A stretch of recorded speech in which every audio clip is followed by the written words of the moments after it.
God gave rock and roll to you. Gave rock and roll to you. Put it in the soul of everyone.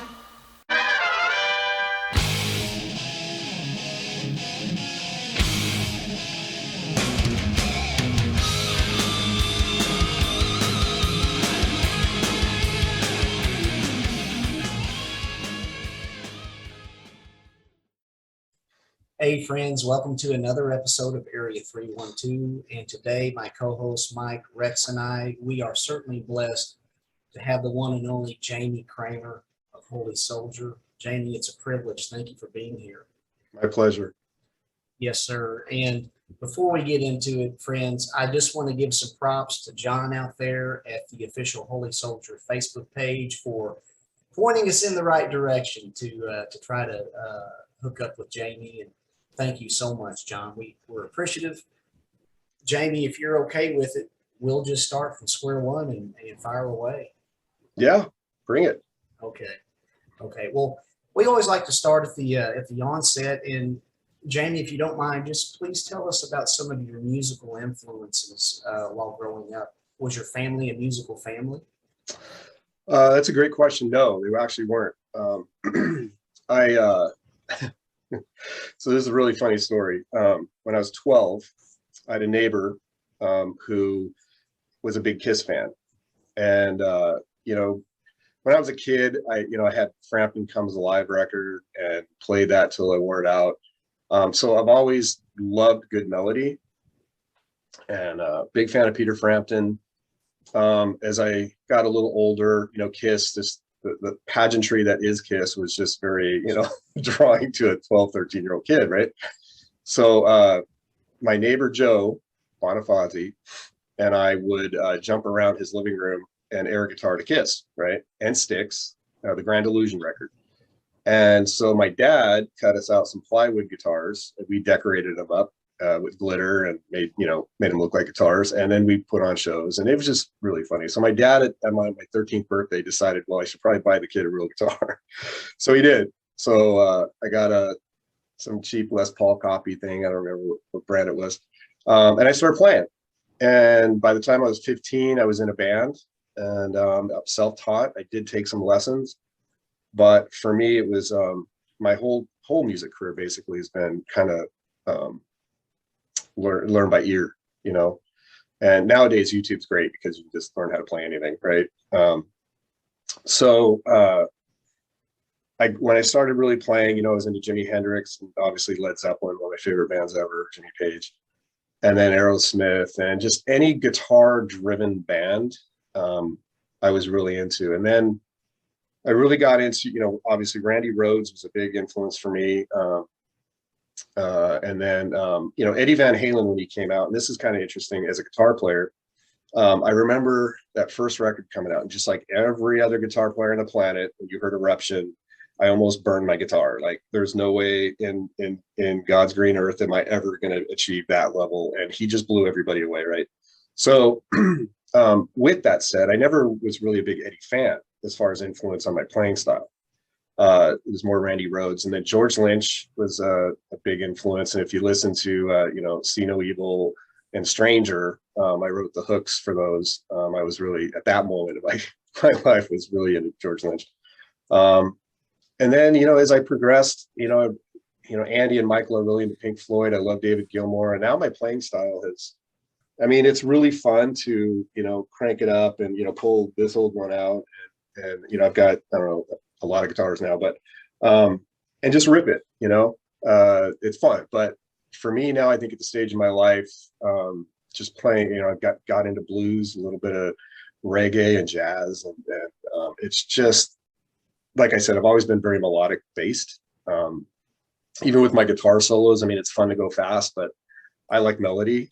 Neil Sean was a big influence on me as well, because he's just a great melody writer. So those are kind of the people that kind of influence who I am.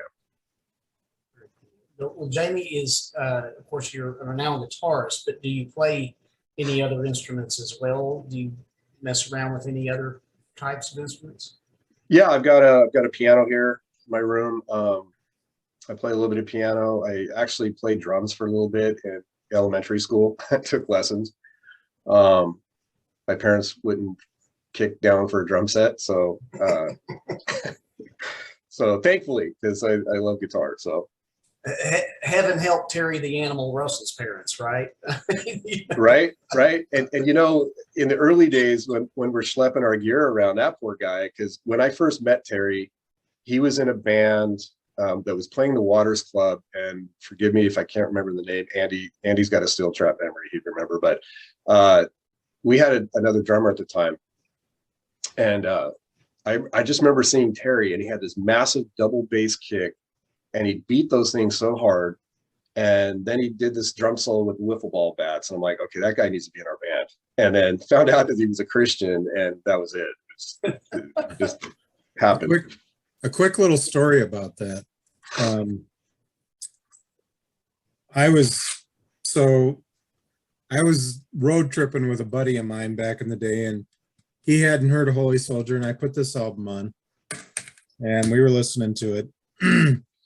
And some of that double kick stuff that Terry would do, would get going so fast, you know, that it was amazing. And at one point, my buddy, he's driving, and this is his first time listening to this album, and he thought something was wrong with his car for a little bit when he started hearing that going on. He actually asked me, something wrong with my car, you know? And I'm, no, that's just the drums. Yeah. He had a lot of fun with Tear Down the Walls. That was a good fun song for Terry, because that was just booming. That's awesome, man. Is it a flat tire, or do I got something pinging in my engine? You know, that's I just threw a rod. What is that?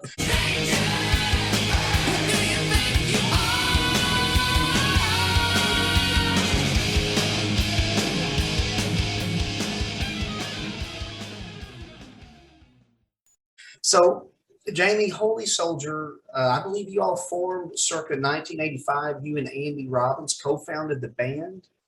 Yes, along with Robbie Wolf now, Robbie Bronze at the time. Yeah, there was the three of us. Okay, well, so at the time then, with your brand of metal, what led you all to forming a metal band, you know, with a distinctively Christian message? So how that all came about was I was in a band in Orange County here in California, and it was a secular backyard party band. And it was kind of funny, not to give that a whole bunch of attention, but the backyard parties were very prolific back then. And there was a band called Leather Wolf here in Orange County. They went on to be pretty well known. In fact, I was friends with those guys. So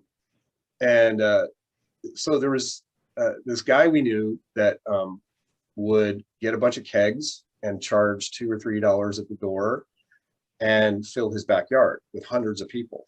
And they were these big gigs. Like, I didn't need to play Hollywood. We were having a great time playing Orange County with these. And then his neighbor behind him caught on and decided he wanted to join the party, and they knocked the fence down. So now we filled 2 backyards, and it became this big old thing, right? So I had met Robbie in high school in Redondo Beach when I was living down there, and we were in a little band together prior to all this. And he shows up for rehearsal one day. He goes, "Hey man, I'm gonna have to quit the band." I said, "Why?" And he said, "Well, I went to Calvary Chapel in Costa Mesa." And I said, "So?" And he said, "Well, you know, I just my lifestyle's changing now, and I can't be around this environment." And by the way, this little high school band, it wasn't like we were, you know, crazy people, and you know, it was just in general, right? It was secular. So I didn't understand it. And then fast forward, I'm in this band I was just talking about, and you know, it was just a lot of drinking and partying, and you know, I've never really been into drugs, really, honestly. In high school I couldn't smoke weed because it made me retarded, and you know, I drank a lot, and but I saw a lot of people doing cocaine. Girls hanging out or to be around the band suddenly started doing it, and then next thing you know, they're just watching people circle the drain. I woke up one morning after a gig, hungover, and I just felt like this giant hole in my chest, you know, like. And I was raised Catholic and never really understand the relationship with God. You know, it was always and not to bag on the Catholic Church, but there's a lot of spirit-filled Catholics out there, but I just felt God had a big hammer and I could never be good enough, and why try? So I woke up this morning and I just felt so awful, and I called Robbie. Hadn't talked to him in a couple of years. So he was just so happy to hear from me, and he says, "Man, I just got to tell you, it's my birthday today, and I've been praying for you for the last couple of years, and I got this place I want to take you." And I said, "Okay." And he said, "It's a really cool church. It's a bunch of musicians." So he took me to Sanctuary, and I met a bunch of musicians, and so the whole dynamic for me was revealed that you can just be who you are, and you can like music, and it was just acceptance. I think the level of acceptance really blew me away. So got hooked up with some cool people, started going to church and Bible studies on Wednesdays. And then Andy and Robbie and I, we went to see Striper at Santa Monica Civic, and introduced me to Andy. And I was like 19, almost 20. Andy was like 16, turning 17 or something like that. We were kids. So anyway, it was Andy, Robbie, and myself. We had a drummer at the time, and Larry Farkas, who was in Vengeance. He lived down there in Torrance. So that was the original Holy Soldier. It was Pete Kearney, Larry Farkas, Andy, Robbie, and myself. And we were rehearsing in this place in Long Beach, California. And back then, for Hollywood, it was a pay-to-play scenario. And for people that don't know what that is, it's the promoters, if you wanted to play a nightclub, they would sell you the tickets at face value, and then you had to sell them to recoup your money, right? It was really short order that we were going back and asking for more tickets, and the promoters really were blown away by that. So it didn't take very long where they didn't have us buy tickets anymore. They were just, they would just get us to do the gigs, and we'd fill the place up. So, and that's awesome. Jamie, did the people seem to mind or care that you all had the message that you had, or was it just, hey, we're hooked into the music? Because you guys certainly have brought it. I mentioned to you off camera, I've heard your demos, back in the early 80s before your eponymous album. Were there any blowback from your message at all? And did you all have any trepidation with the message that you had? No. So for me, the message was super important, because coming from the background I came from and realizing I can still do what I love and do music and have it be positive and effective, that was the big drive for me. It was a win, really, right? So instead of having people come to your shows or hang out with the band and be doing all this, bad stuff, it was the whole different dynamic. And so the really funny thing, and to answer your question about the message, playing the clubs in Hollywood, I don't think a lot of people cared, because they like the look of the band, they like the sound of the band. We looked secular, we sounded secular. And honestly, I think people just showed up because, they like the music. It's kind of like, as Christians, we love secular music, right? I listen to it every day. And if there are, and I'm going to use AC/DC for example, right? So Highway to Hell, you find yourself singing it going down the road in your car, you're not planning on being on the highway to hell, right? So you're not buying into the message, you're not buying into what it means, you just like the music, right? So I think the same thing was happening at the time for us, and that's why we were having the draw we did. And then back on your question about the lineup, Larry left the band at some point. We've met Michael. Michael was at one of our shows, and then he joined the band. And then obviously Terry Russell, we saw him playing at the Waters Club in San Pedro, and we recruited him short order. And then that was pretty much the lineup until we got Steve.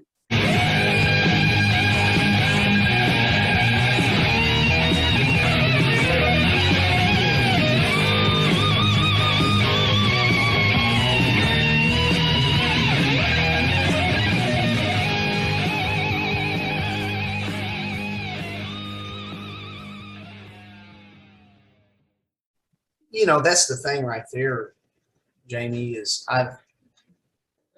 with regard to secular or Christian music, I mean, I've always equated, you've got plumbers, you have teachers, you have, whomever, whatever. And it's like, you can learn a craft or a trade from anybody. And, music, I've never construed music as either Christian or secular because music doesn't have a soul. People do.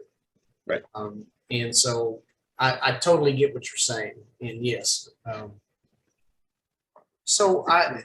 Am I mistaken? But now Robbie Bronze, your initial vocalist, he went on to be in the band Hero. Is that correct? That is correct. Yeah. Okay. And then wasn't Chris Hyde also in the band at one juncture, and he went on to be in Deliverance, and may he rest in peace?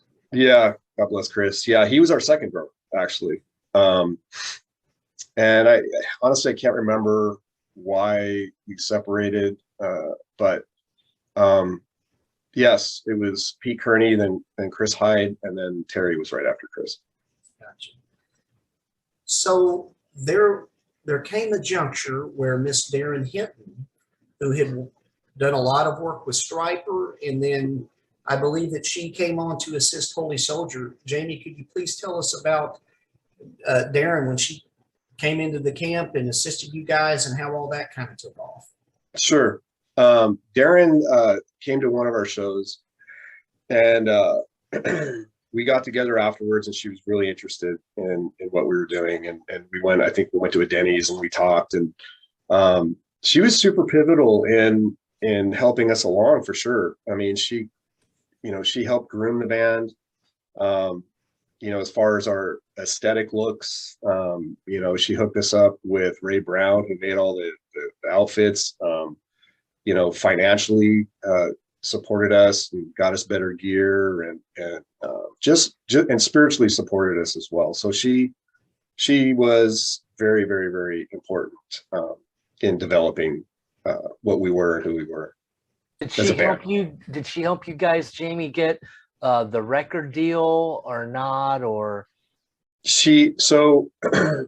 back to playing the Hollywood clubs, when we were selling out every club in Hollywood, obviously that brings a lot of attention. We got on the cover of LA Now magazine, and Gazzari's on the side of the building, they painted a mural of the band. So clearly, with that, record companies are wanting to know what's going on. So we had a lot of interest. So Darren was really pivotal in getting the right attorney, and then working out the best deal, which we originally signed with A&M Records and Word. And back then, publishing was a big deal, right? So a record company would sign you, like they say, Rex, we're going to sign your band. You think you've made it at that point, right? And especially a major label. And then they'll say, well, we want 100% of your publishing for your first 2 records, and then we'll renegotiate. Everybody's like, yeah, I made it. Well, you don't realize how big a deal publishing is on the money side, right? So Darren worked really hard with our attorney. We got 50% of our publishing with our first deal with A&M Records. So yeah, her knowledge of the business side really helped us out a lot, because we were just kids. We didn't know what we were doing.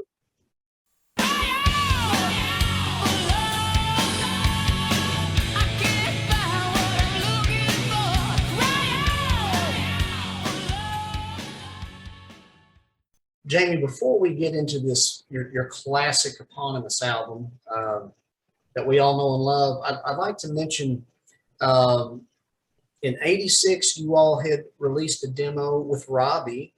And then in '88, here came a second demo with Steven and company. My first introduction to you guys was in '88 through that demo. And as I was mentioning off camera, You Don't Know Me was a very distinct track for me. It kind of had a haunting chorus to it, but and I loved it. How long did it take you to record your respective '86 and '88 demos, and where were each recorded at? The timeline between, let's see, so the first demo went pretty quick, the one with Robbie, and I can't remember where the studio was at, but it was just kind of raw, I think we recorded the bass and the drum tracks together, you know, limited budget. So you don't have a lot of time in the studio and it's very expensive, right? So it was done pretty quickly. The second one, Darren Hinton had financed for us to do that demo. And that one, I want to say it didn't take a whole lot of time either. We already had the songs written. There wasn't a lot of pre-production. We just kind of rehearsed it, went in and did it. So the dynamic between those two and what we did on the first record is completely night and day. In the process, David Safiro, we always call him the sixth member of the band because he is. He's an amazing musician himself. He's an amazing songwriter.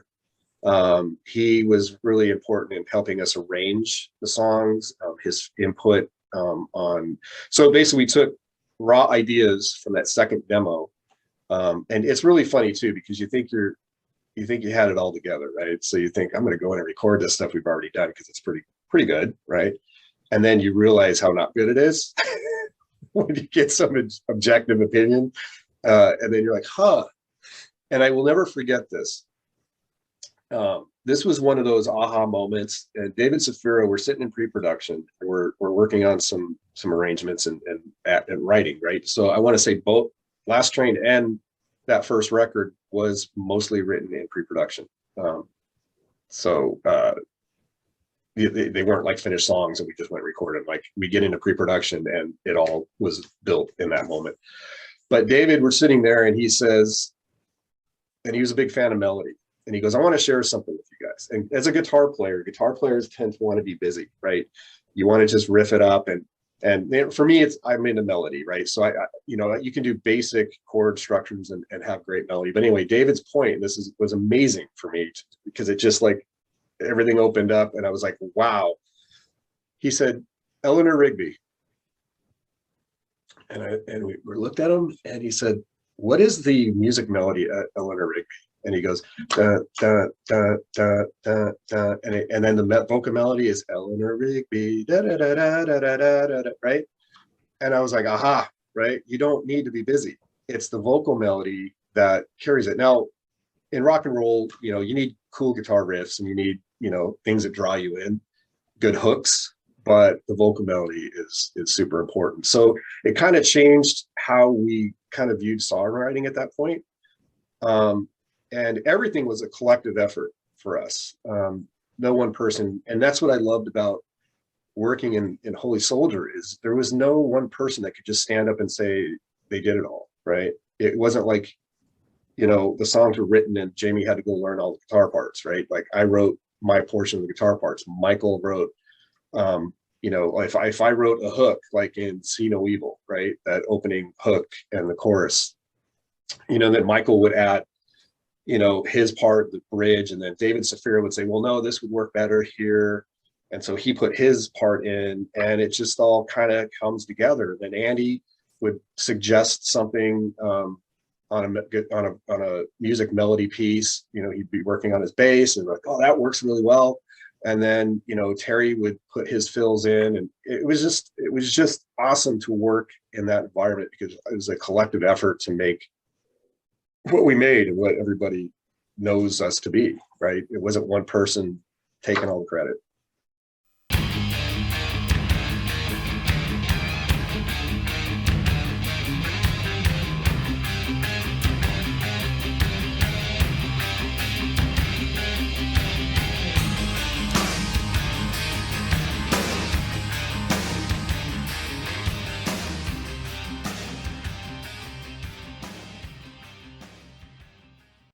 Well, you guys were a dream team of a band, I must say. And David Zafiro was I guess you could say, a dream team producer.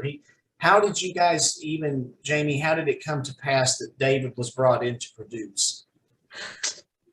It's a great, wow.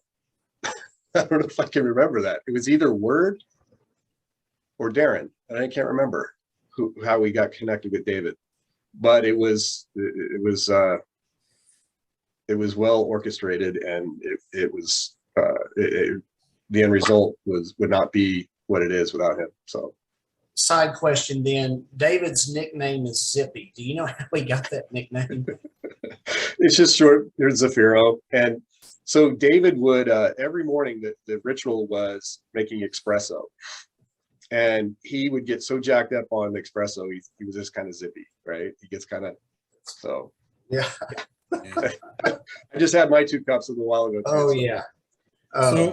So on that note of how the production went for those albums, to me, it's worth noting that I think prior to that time period, I mean, 89, 90 there, we got like the first Shout album and we got your guys' first album.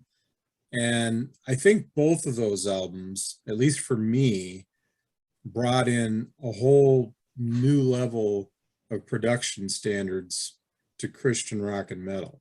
Prior to that, Stryper had kind of been the big boys on the block, bringing in the best production and all that, although it kind of went overboard on In God We Trust, but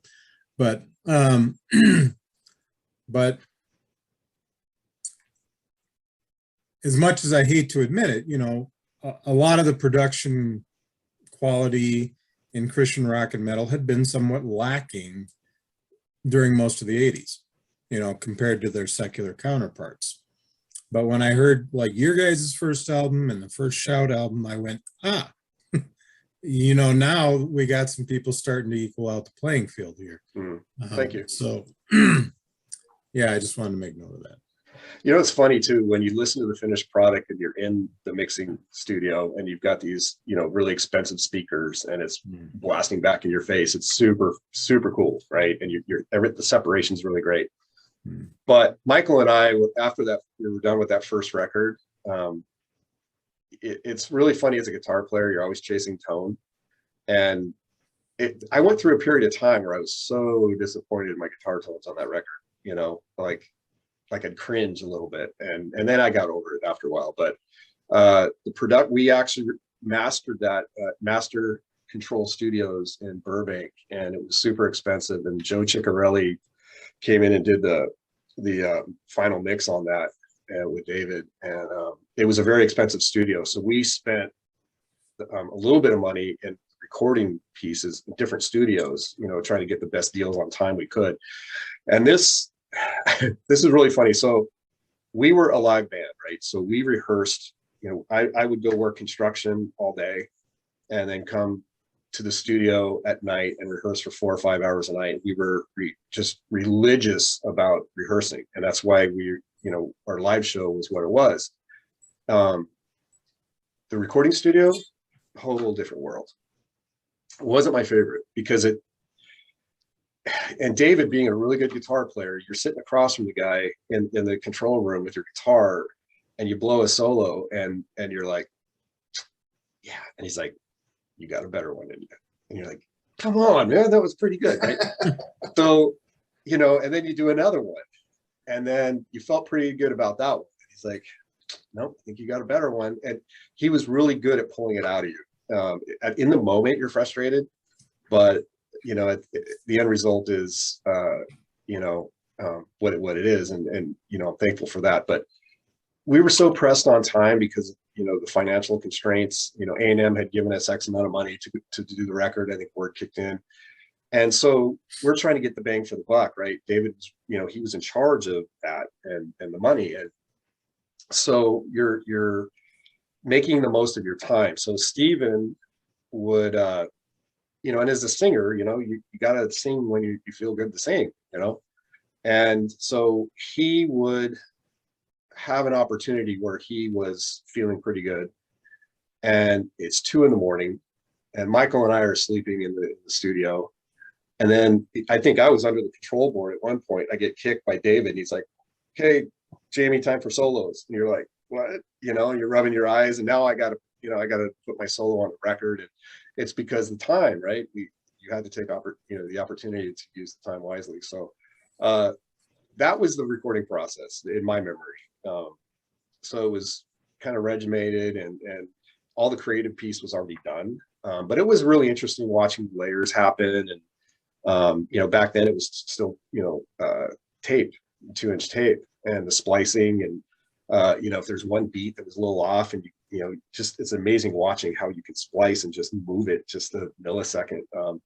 This is super cool, that whole process. Now it's a whole new world with digital recording, and you don't even have to see each other to do a record anymore. You just email the files to each other. But yeah, it was an experience. But for me, the live piece is my favorite. I love playing live. The guys are all very dynamic, and I think collectively it just worked. So now, guys, go ahead, Rex. Sorry, Kent. So do you know roughly how much it costs to actually do the whole record, the mastering process and everything, Jamie? I want to say, and I should phone a friend right now, but I want to say that the amount we got for the original record, I want to say it was around 80,000.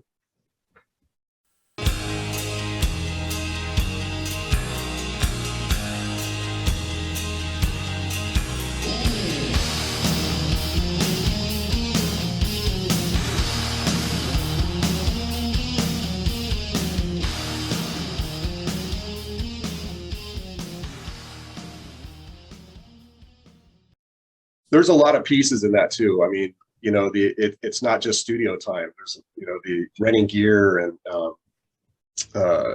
you know, these old Neve boards were super coveted, and they're hard to find, and they were really expensive. To go in a studio that had a full Neve console was way outside of our budget. But David found modules, so the modules that fit in a control board was running some of the signal through a couple Neve, so he had to rent those. It was just there's a lot of expenses involved in doing a record, just outside of, you know, and then we're all having to draw salary while we're doing it. You know, you got per diems, and it's just, it goes quick. Yeah. Jamie, talk to us a little bit about how Steven came into the band. So after Robbie had left, we had some downtime, and looking for a singer, I want to say, was one of the most frustrating things we've ever done. We were friends with a band called Lion and Hurricane, and Kelly Hansen was singing in that band at the time, and Darren was working really hard to try to get him to come in. He had a pretty good gig at the time. He's playing with Foreigner now, so he's really having a good time. But that didn't work out.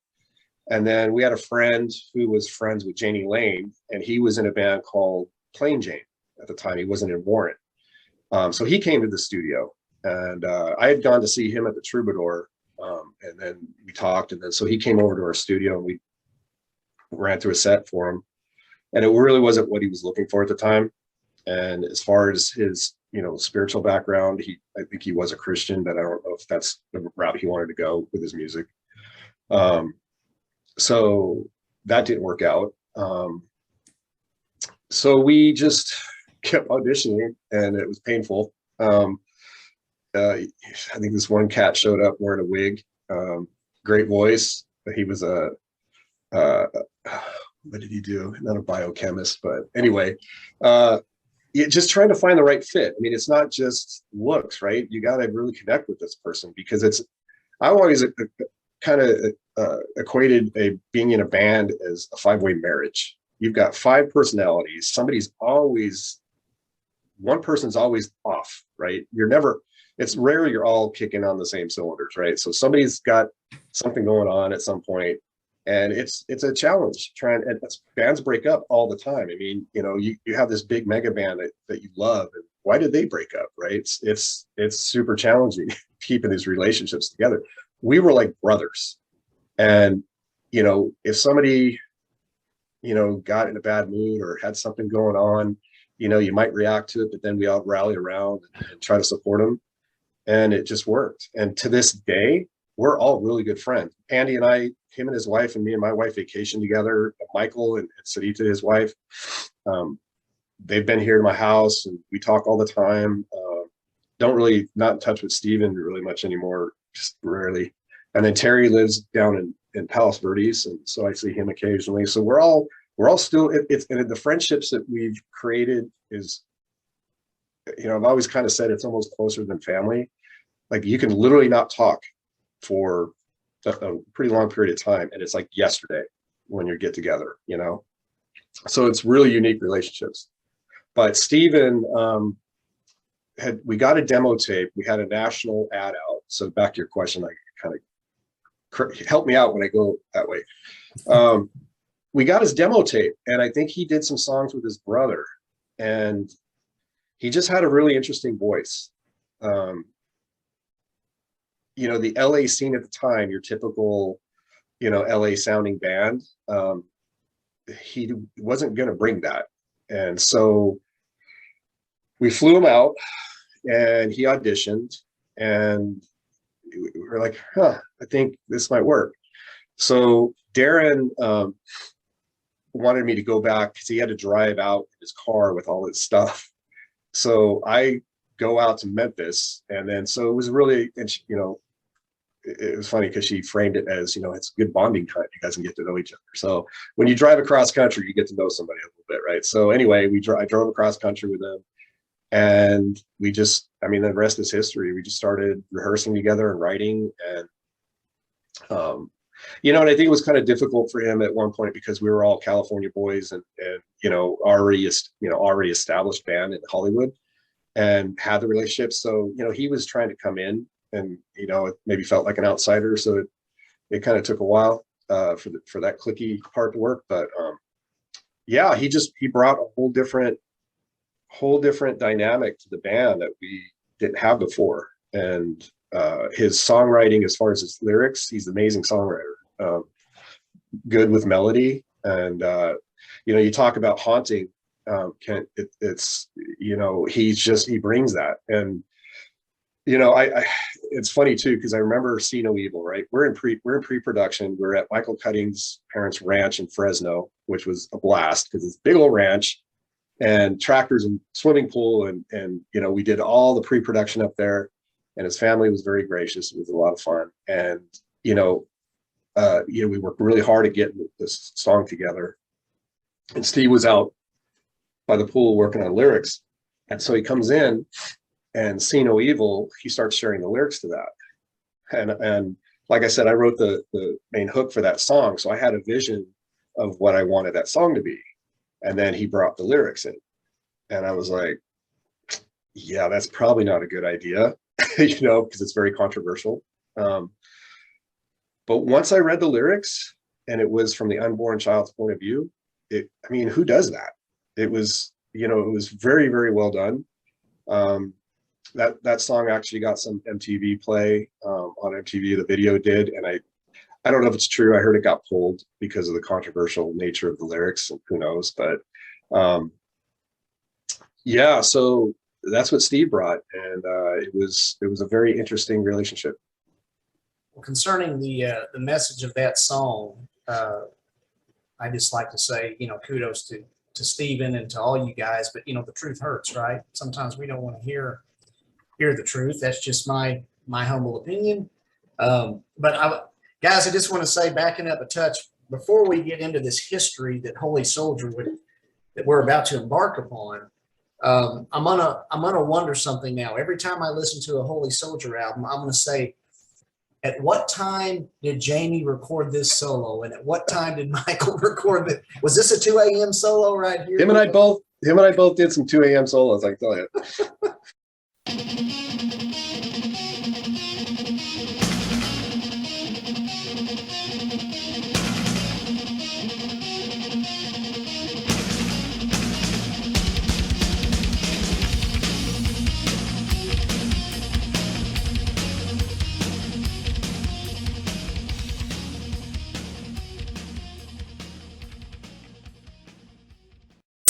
I would like to ask though, Jamie, because that eponymous album and the subsequent album, Last Train, those are so revered. What about your guitar tone at the time were you displeased with? You had mentioned you weren't too pleased at the time with some of your tones.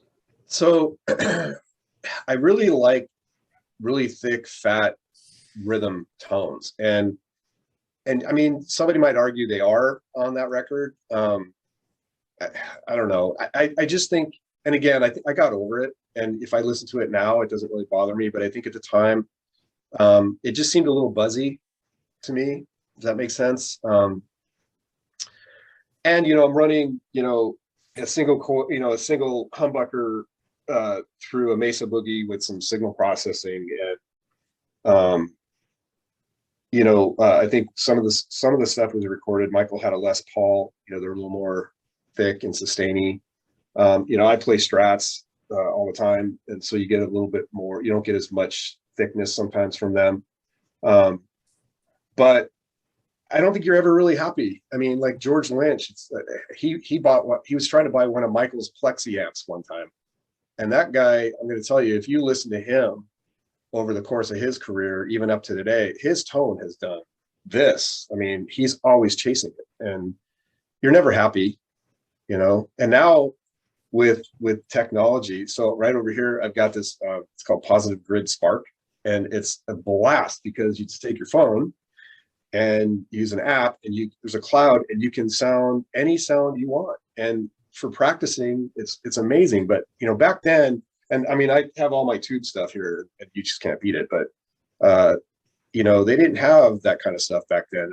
There's probably some like Fractal, like Michael has some Fractal stuff, and they're amazing. You can get any sound you want. It doesn't sound synthetic. And so I think with modern technology, it's a lot easier to become a little more happier with your tones than it was back then. Quick side question. Tooth and Nail, Under Lock and Key, or Back for the Attack. What's your favorite George Lynch guitar tone between those three, Jamie? I want to say probably Back for the Attack. Mine as well. The Mr. Scary tone was amazing.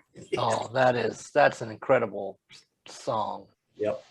And you can surf YouTube and find 100,000 videos of him doing that. But there's a couple versions where you're like, yeah, that was it. Like the tone, he was on point that day. You know what I mean? It was, you just smile. Like I'll just listen to it like 3 or 4 times in a row. It's just amazing. So we get to 1990 and A&M/Word Records. We have the eponymous album. It's an album that we all cherish to this day. There's a little, I don't want to say a little, excuse me, but Angelic Warlord, it's kind of like an encyclopedia of Christian rock and metal reviews. And the eponymous album, it was graded at a 95%, which is, A+. Jamie, you all had also garnered for that album 2 Dove Awards for Hard Rock Song and Album of the Year. My question, Jamie, is after spending 5 years among the club circuits and, paying your dues, and then up to the point of the album's release, suddenly you're garnering these Dove Awards. Jamie, what were your personal thoughts upon gleaning those awards? Super humbling. There's a lot of good bands out there. When you're recognized, it's just, I mean, for me, I was a surfer kid from Orange County. Like all that stuff was just awkward for me. Somebody asking for your autograph, just super uncomfortable. I often say, this isn't worth anything, right? But I want to say it brings you to a point where you feel like you've accomplished something.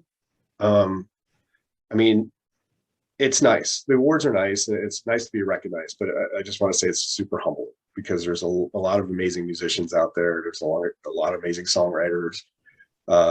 So it's fun. It's cool, but it's humbling.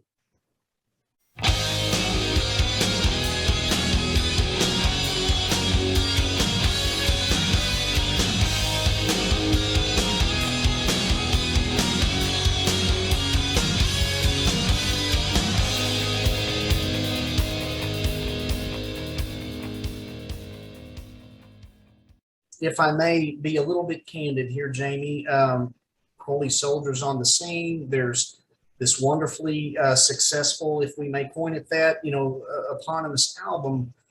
We're not ones here, Jamie. We're not ditch diggers. We're not mudslingers or trying to dig up dirt. But surprisingly, at some juncture, Stephen Patrick had left, and then Michael Cutting had left, and Eric Wayne was brought in on vocals, Scott Soderstrom on guitars. I guess, Jamie, and you might have already answered this, is it just kind of difficult, especially maybe there might be a little bit of extra pressure being a metal band with a Christian message? Is it just kind of hard for things to gel and to make ends meet? And you've kind of described it like a marriage sometimes. Yeah. And I could address, your question, all points of that.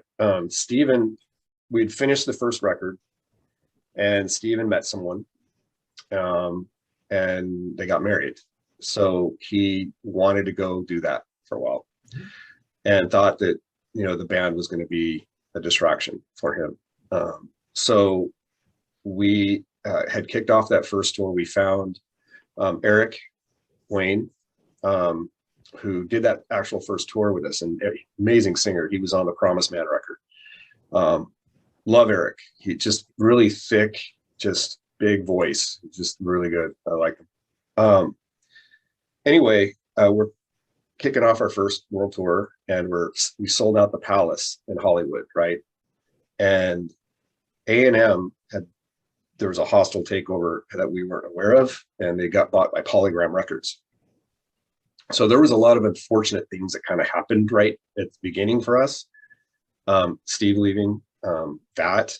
So this A&R guy shows up backstage and he introduces himself, and I couldn't tell you his name at the moment, but he said he's our new A&R rep. We said, well, where's Dick Bosey, who was our guy? He's like, well, he left the company, and then we found out, right? So he said, where's Steven?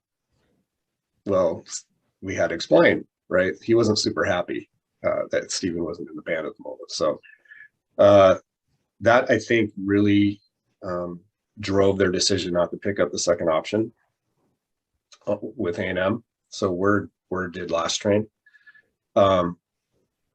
So that was tough. So Eric did the tour, and then we got home from that first tour, and then Eric had some things going on, and he couldn't do the next record, right? So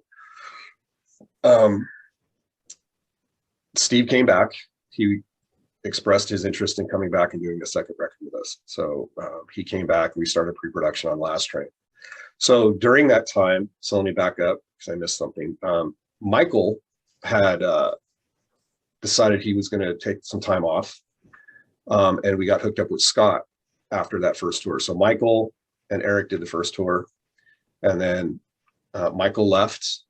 It wasn't for any hard feeling reasons or anything like that. He had some things going on, and he just wanted to go take some time off. So we found Scott. He meshed really well. Him and I worked, and as guitar players, you got to be able to play off each other. And Michael and I always said we were like peanut butter and jelly. Someday we'd be steak and lobster. And Scott fit in really well, and him and I worked really well together. The songwriting piece was really good. We have different styles, but they work really well together.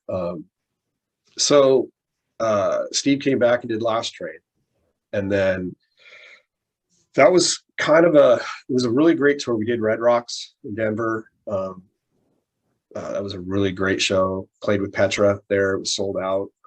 Playing that venue in a sold out situation is super fun. I will never forget it. So we got off that tour. I had gotten married prior to that tour, and so financially it was a little hard, right? You're getting per diem and you're being paid while you're on the road. But I got off that tour, and I had the opportunity to get an interview with Union Pacific Railroad. So I took some really hardcore self-assessment time, and music had been my whole life, and we achieved, to your point, some level of success, and it, was much appreciated, and I had a really good time doing it. But for me, I didn't want to wake up one day and be 50 years old and not have anything, right? So I had just seen people do that, chasing that golden thing. And, so I needed some security and some sort of, goal in my life that I would have something at the end. And so I made a choice, and it was the hardest thing I've ever done, because my identity was who I was in Holy Soldier for a very long time. And so I had to let the guys know. And that was a super uncomfortable conversation with Andy. He felt I was kind of leaving him high and dry, and, we're best friends to this day. And I get it, it was super hard. We were family. So I made a really hard choice, and I did it. And now I'm 3 years away from retiring from Union Pacific Railroad, and I still play music. So I got the best of both worlds, right? So it was a win for me. So that's why I left the band. It wasn't any hard feelings. So after I left, Eric came back, Michael came back, and Michael and Scott worked really well together, as you heard on Promise Man. And Eric's voice was really fitted for that grungy type of stuff. So, and that's kind of how the whole lineup change worked.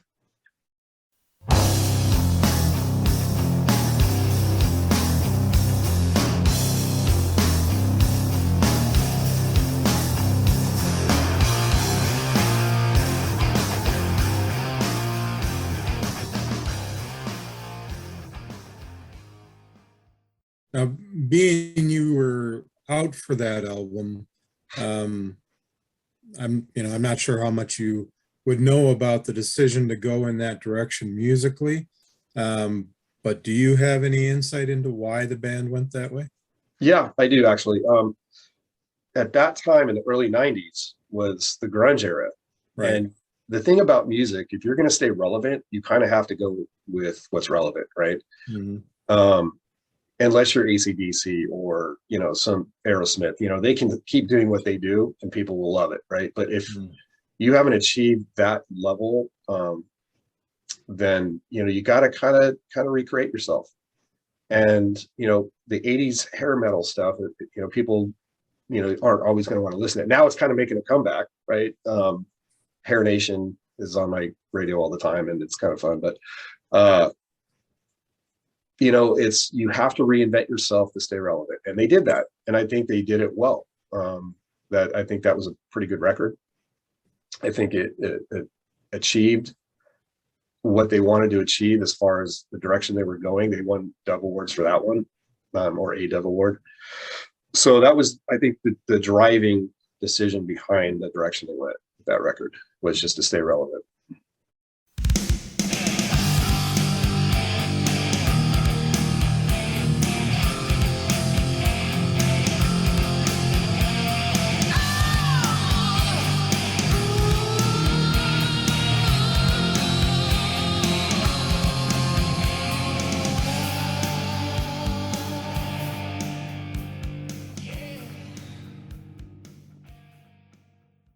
If you don't mind, Jamie, I'd like to back up just a touch on for Last Train. I want to ask you if you feel that this was an accurate assumption or a fair criticism on behalf of the critics of the press at the time. Some were conveying, when Last Train was released in '92, that the band was kind of aiming for crossover success. Is that an accurate assumption or a fair criticism, or is that absolutely, nothing of that nature?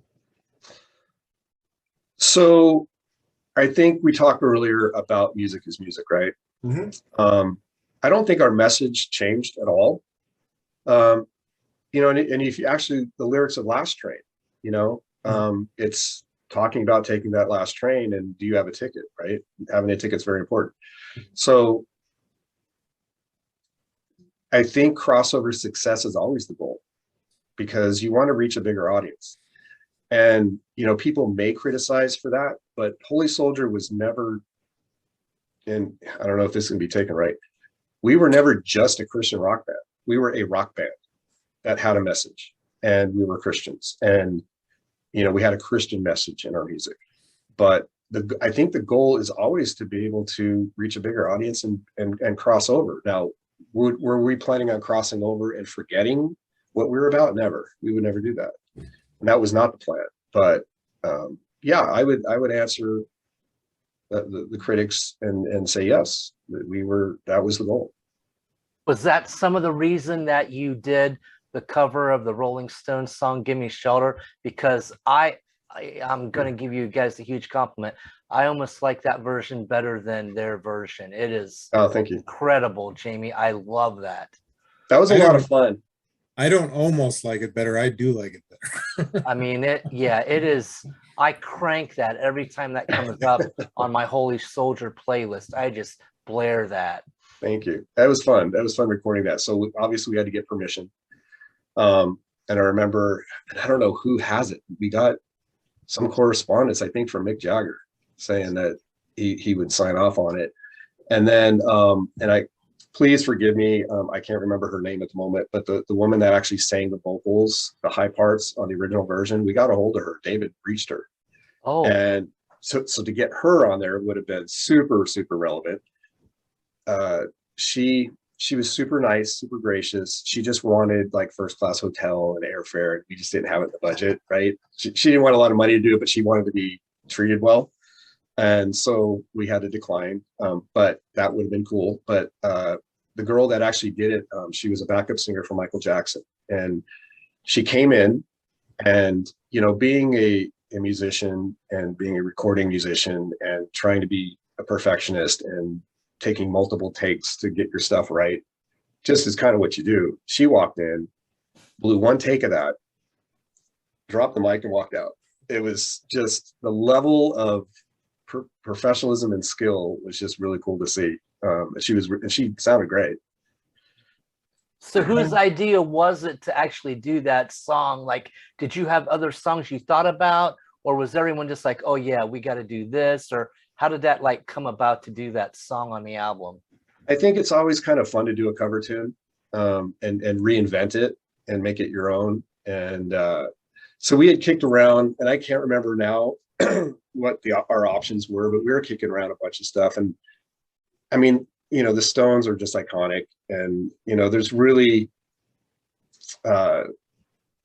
wasn't like a giant spiritual message to do that song, but Good message though.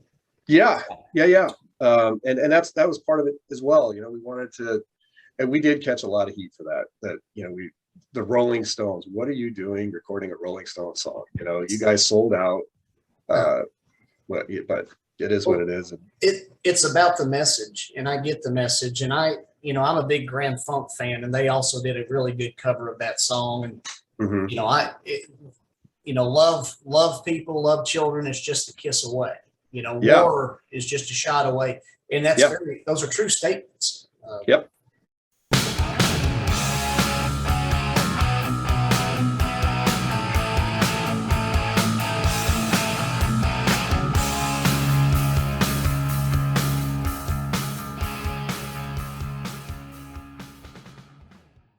So Jamie, with recording Last Train then in '92, and with the success that you had with the eponymous album, did you feel a little more pressure with recording Last Train to try to maybe measure up to the iconic album that the eponymous album had quickly come to be?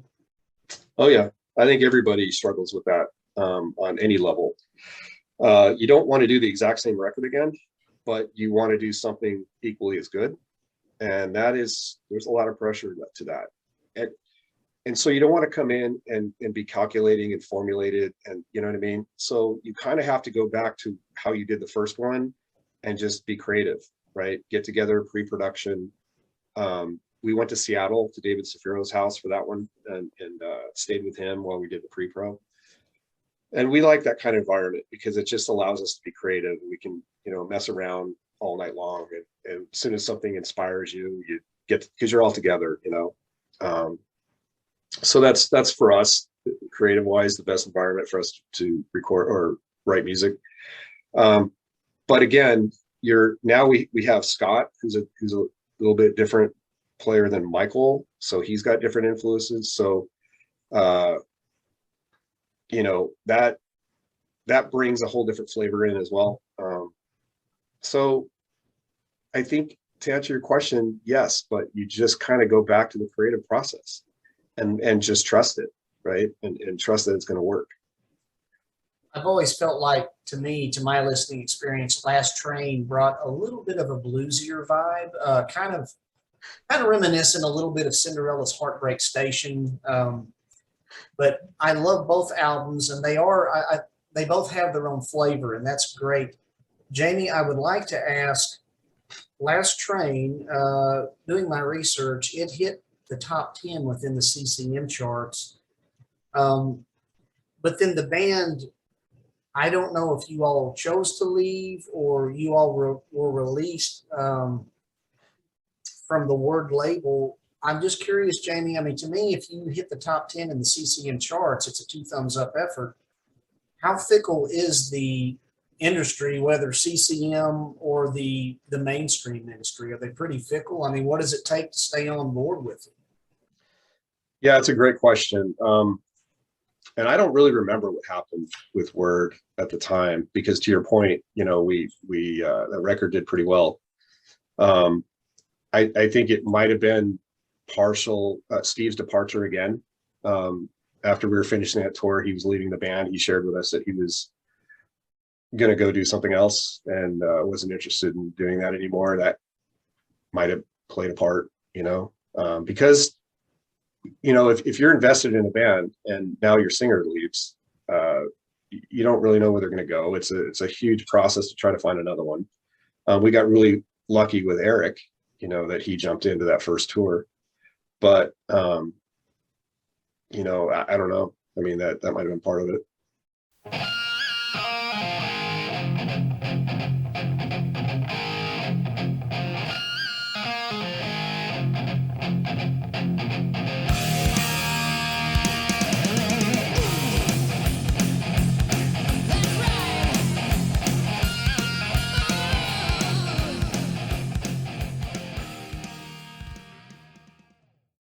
Jamie, I knew, in a little confession here, I do not own the Encore release from 1997. I know that Andy put it out on his indie label at the time, Spaceport. Were you a participant in that, on that album? No, he called me and asked me if I would do it. And I was kind of earlier in my career with the railroad at the time, and getting the time off to go out there and do it was kind of tough for me. So I had to pass. I wanted to do it. I actually started kind of rehearsing and getting ready to do it, but I just couldn't. It was really hard to get the time away because it was going to be, I think, a couple weeks. What I think is really neat about that album is you got a song from each of the vocalists. I thought that was a really cool thing to kind of feature both in a studio track. That was cool. That was really cool. And then I believe Pat Boone's in there too. Yes, yes. Well, then, Jamie, in 2006, you did come back on board with the band then, right, for the festival dates? Yes.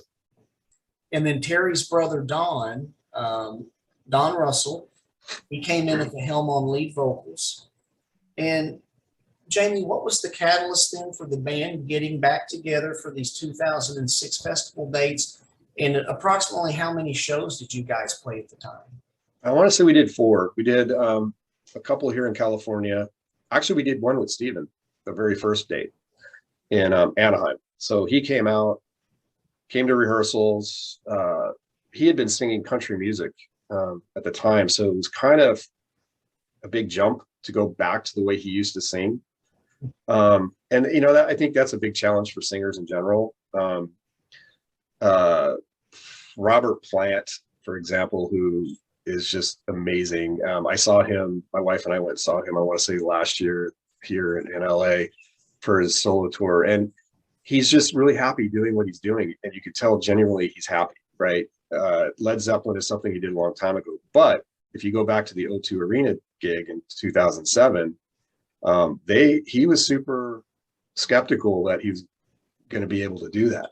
And he did. But I think as a singer, to try to continue to do what you did back then, because that's the expectation, right? If we did a show tomorrow, people are going to want to hear Steven sound like he did on the record. And quite frankly, I mean, as a singer, it's kind of hard to do, right?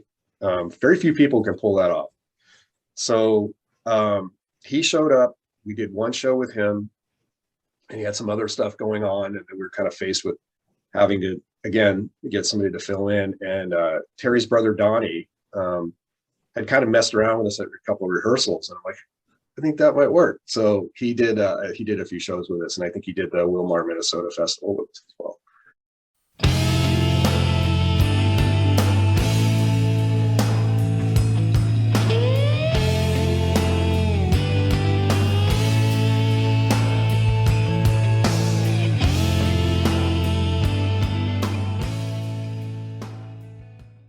Have there been any murmurings, talks, or anything as of late for Holy Soldier to resurface in any form, or perhaps maybe just another album release? That's a great question. Michael, Andy, and I are always talking about that. In fact, Andy and I were in Amsterdam, I want to say a few years ago, and I think we did an interview then, and then I think he put some video out of us kind of teasing and joking around about, the next Holy Soldier record. But I think if we did do a recording, I don't know if it would be under the name Holy Soldier. I think keeping that as what it is, over here, is kind of important, and try to do something under the name of Holy Soldier, and the expectation might be a little weird. So we might do something. I mean, we're all writing still. We've talked about getting together. We're kind of, Michael and Andy are in Florida. I'm out here in California. Terry's here. We do have a singer in Brazil who's really good. He's really active down there. And Andy's good friends with him, and he's voiced some interest in doing some stuff with us as well. So, and he's a big Holy Soldier fan. And so who knows? I mean, I'm not opposed to it. I don't think the guys are, whether it's Holy Soldier or under a different, moniker, who knows? But I think something might happen. Cool. If you guys did something again, whether Holy Soldier or otherwise, where do you think you might be at style-wise now? That's a great question. Well, I mean, it's probably going to be, it's really hard to nail it down too, because once we all get together and you throw everything in the pot, it turns out kind of differently than what you kind of imagined it might. So it's hard to say. It's not going to be what it was, I can tell you that. It's might be a little more blues based. We're all Pink Floyd fans, we're all Led Zeppelin fans, we're all we're fans of all music, and I think it would be probably, I think the best way to put it, maybe a little more mature, but rock, but still cool. Definitely. So, Jamie, regarding music, then, just what you doing now? Where are you at now, and what's going on with your musical ventures? So again, here in my music room, I'm doing some writing. I try to spend some time every day playing and keeping it all together, but I'm not currently playing with a group or playing live. I think I might do that in the near future. I think the tribute bands are really fun. I don't know which direction I would go if I did something like that. But I think for me, playing on stage again is something I really want to do. I miss that part. I think, I can play all day, and it's different than, getting on stage and interacting with, a bunch of other guys and creating something, so right now, like I said, currently not playing live with anybody, but I might be doing that in the near future. Maybe when that retirement comes up from Union Pacific, maybe we can see you, just going for Right. both up there.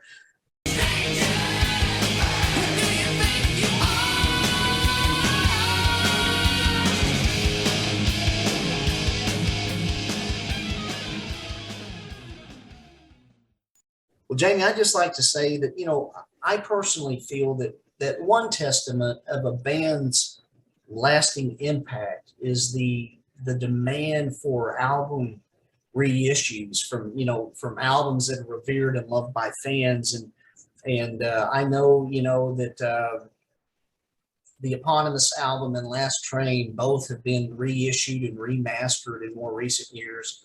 I think Last Train was in 2017, and 2019 was the eponymous album. To me, that just kind of shows that, because there's a demand and still a love for what you guys have done. And I know that Mike Rex and I love what you guys have done. Just want to thank you, Jamie, and all the members of Holy Soldier for the great music and message. Jamie, I'd like to ask you if you could make a brief statement to leave a lasting impression with your fans.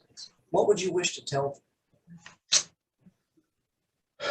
First and foremost, none of it would have mattered without the fans.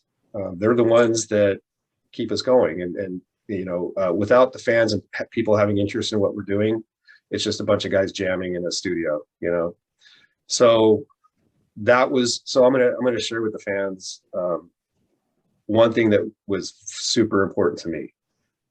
After every show, I would towel off and I would run out to the side and meet the people that came to the show. Because as a surfer kid from Orange County, I was always very humbled that people came to see us do what we do, right? So it was very interesting to meet people with different stories. And I will never forget a couple of them. There was a couple that said they met at one of our shows and was so touched by the music, they went to church together and got saved. There was another kid, 15-year-old kid, that came up and said that somebody gave him our record and he was thinking about suicide and that it changed his life. So those kind of moments for me, I can leave this planet someday knowing that something I did meant something, and I can't take the credit for it, right? So we were just tools, but I think the fans made it all worthwhile, and for me, that was the most important piece. Where could fans connect with you guys at, Jamie? I know there's a Facebook page. I don't know if that's official but like if people wanted to try to email or message anyone or whatever, is there anywhere where they can do that? I don't have a professional, Facebook page. I just have my personal one, and my wife told me I should probably do one, which I might do. But I think for now, probably through the Holy Soldier Facebook page, and then they can forward it on. Okay. Also, see, now Kent was talking about those demos, and so that piqued my interest. Are those around anywhere anymore? Can a person access those? That's a good question. I don't know if they're I've got a bin in the attic. I think I might have a couple copies, but I don't even know where those are anymore, to be honest with you. Okay. I know they're floating around, and I think Andy shared with me there was a eBay link. Somebody was getting rid of one or something, but yeah, I don't even know what I have, honestly. So Okay. Don't know. Well, Andy Robbins, if you ever see this, Spaceport Records, there you go, on the 1986 demo and the 1988 demo, because fans would, I promise you, I think one of my favorite, Chris Hyde, Jamie, and Deliverance, and the link there to Holy Soldier, one of my favorite Deliverance albums is Greeting of Death. It's their demo before they released their first album in '89, and I just love the honest, raw nature of it, and not that anything else wasn't honest, but just the genuine, raw nature of it. And that's the same thing with these Holy Soldier demos. I mean, there's one song, and I can't remember the name, but I have it, and it will be put when I have everything edited. It's going to be in your episode. You're blazing on a guitar solo, and it's worth having in the fans hearing it. That's really something to consider if you guys could re-release those demos. Well, I'll talk to Andy about it. Come on, Yeah, Andy. There would be demand, Jamie. I know you could sell those. Fans would want to pick them up, I'm sure. What's funny about that too is, as an artist, you want your stuff out there that's been polished and good, and then you go back and hear these demos and it's just so raw, and it's but in a historical context, Yeah. I mean, Oh, yeah. fans are going to know that, but there's still, you know, anything that they can get. I mean, it would be cool to get that. Mhm. Well, and as an added bonus on the 86 demo, it's Robbie Braun singing. And then on the 88, it's Steven, and both are great for what they are, just for the honesty of them, and you know, great stuff. So let's see here. We are nearing the end of the episode here, Jamie. We want to be respectful of your time, and it is a privilege. Thank you for gracing us with this interview. My I would pleasure. like to mention happy birthday to our own Mike Tiff today. Mike, happy birthday, buddy. And tomorrow is our brother Rex's birthday. Rex, happy birthday. And Jamie, would you wish to give a birthday shout out to somebody maybe for their 50th? Sure. Brett, happy 50th birthday, buddy. And I hope you have many more. And just so you know, I'm 56 and the 50s are a great time.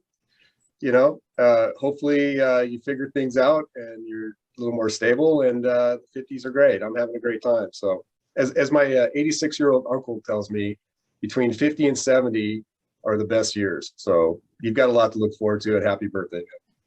Thank you so much, Jamie. And that goes out to you, Brett, my old buddy from Missouri, where we used to hang out. So anyway, good times.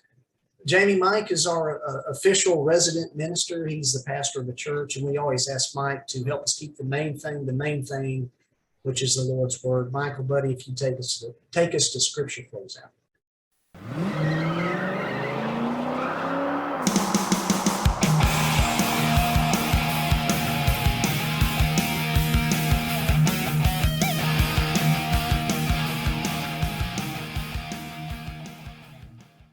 So the passage of scripture I've chosen this morning is a bit relative to the theme of being a soldier for Christ. And it's coming from 2 Timothy chapter 2, the first 4 verses. You then, my son, be strong in the grace that is in Christ Jesus, and the things you have heard me say in the presence of many witnesses, entrust to reliable people who will also be qualified to teach others. Join with me in suffering like a good soldier of Christ Jesus. No one serving as a soldier gets entangled in civilian affairs, but rather tries to please his commanding officer. So if we're all good, holy soldiers, we'll be trying to please our commanding officer, which is Christ. Amen. That's right. Amen. Jamie, it's been an honor and a pleasure and a privilege. Thank you so much. Yes, Hey thank guys, you. it's my pleasure, man. Good meeting all of you. Yes, sir. And thanks to every member of Holy Soldier. Thank you for ministering to us, guys, and all glory to the Lord. Jamie, we're going to close it out, but if you don't mind, please just stick around for one more moment. Sure. Take care, everybody. See y'all later. God gave rock and roll to you, gave rock and roll to you, put it in the soul